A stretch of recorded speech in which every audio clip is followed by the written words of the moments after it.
जय परमेश्वर भाइयों। हिंदू मुसलमान अंग्रेज सभी देवता लोगों को जय परमेश्वर भाइयों, जय परमेश्वर।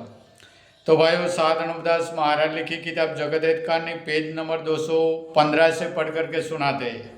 तो भाइयों, हिंदू मुसलमान अंग्रेज साधु संत पंडित फकीर राजा महाराजा और सातों आठों विलायतों के राजा बादशाह व रैयत सबके आगे हाथ जोड़ करके अर्ज करते यह किताब जगत हित कहानी एक बार जरूर पढ़े और पढ़ करके भाइयों इंसाफ करें। तो यह किताब सात अनुपदास महाराज के मुलाजिम मुलजी होने के नाते पढ़ करके सभी संसार के लोगों को सुना दे, ताकि भाइयों इस किताब का इंसाफ होए तो दुनिया में अमन चैन कायम हो जाए। जय परमेश्वर भाइयों। तो सात अनुपदास महाराज ने भाइयों बताया है, जमन माता जीवता जीव है और जमन माता भाइयों राक्षसी विद्या के पाप से बीमार है और बिल्कुल दुबली हो गई है। जैसे आदमी का शरीर है उसी तरह से भाइयों जमन माता का भी शरीर है। तो भाइयों जरूर यह किताब जगत हित कहानी पढ़े और पढ़ करके इंसाफ करे।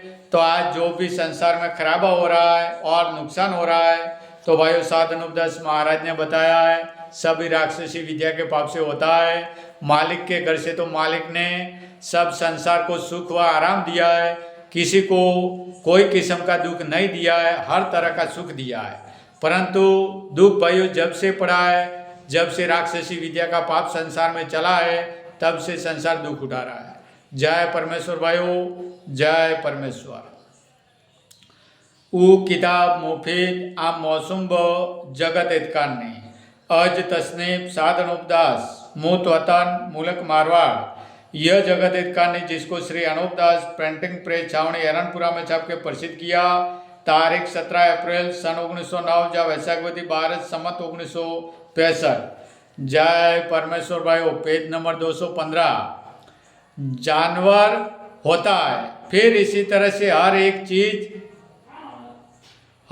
चीज अपने अपने बीच से पैदा होती है और जो कला परमेश्वर की बनाई हुई है वो कुछ छाने नहीं है। और जो कि संसार में कहते हैं कि एक एक का जीव निकल के दूसरे की खोली में चला जाता है, सो जीव किसी का किसी के खोली में नहीं जाता, क्योंकि गुप्ती पाप से सपना वगैरह होता है और भूत पलित वगैरह सूझता है। सो यह बनिए राक्षसी पाप को कराते हैं, सो संसार को गारद करते हैं, जिससे वो सपना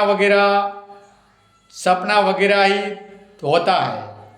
सो गुप्ती पाप के भुलाने के लिए लाखों तरह के किस्सा चला दिए, परंतु यह बनिए राक्षसी पाप कराते हैं और ऐसा भी करते हैं कि जिसको मार देते उसकी शिकल का दूसरा आदमी लोगों को जादू से सुझा देते और दिखा देते।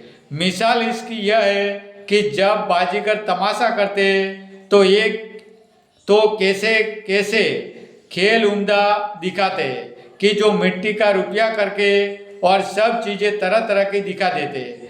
जब तुमको मालूम होता है कि यह रुपया नहीं है और दूसरी चीजें नहीं है, बल्कि तुम तो उनको ही रुपया और उम्दा चीज जानते हो और देखते हो। सो जब के राजा बादशाहों को और साधु फकीरों को और गरीब गुरबा को और अमीर उमराव को सपना होता है, जब तुम सपनों में उनको देखते हो कि जो तुम अपने बाप दादे और बहुत से आदमियों को जीता देखते हो, सो उन्हों को तुम सपनों में वैसा ही देखते हो जैसा तुमने अपने बाप दादे को जीता देखा था, वैसा ही सपनों में मरे हुओं को देखते हो। सो जब कि तुम सपना देखते हो और चेहरे सपनों में देखते हो तो कुछ फर्क सूझता है तो कुछ भी फर्क नहीं सूझता है।